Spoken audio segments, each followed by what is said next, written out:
నిన్ను సృష్టించిన విషయంలో ఆయన నిన్ను పరిపూర్ణుడిగా చేశాడు. నీకే కొరతలు పెట్టలేదు, నువ్వే కొరతలు చేసుకున్నావు.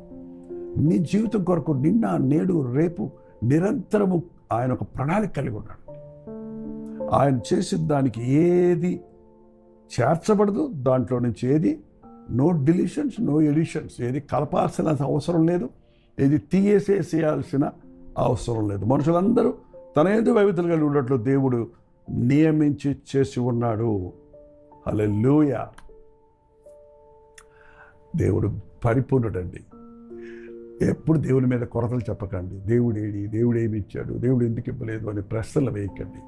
నీకు ఏది ఎప్పుడు కావాలో నీ పరమ తండ్రికి బాగా తెలుసు. ఆయన అప్పుడే మన జగత్ పునాది వేయబడక ముందే మనకు కావలసిన ప్రతిదీ ఆయన సిద్ధపరిచాడు. మన పాప క్షమాపణ కొరకు ఆయన నియమించబడి తన రక్తాన్ని చెందించడం ద్వారా మనల్ని విమోచించి తన శాశ్వతమైన పరలోక రాజ్యంలో నిరంతరమైన సంతోష సమాధానాలతో నిరంతరము యుగ యుగములు తరతరములు జీవించినట్లుగా దేవుడు దీవించాడు.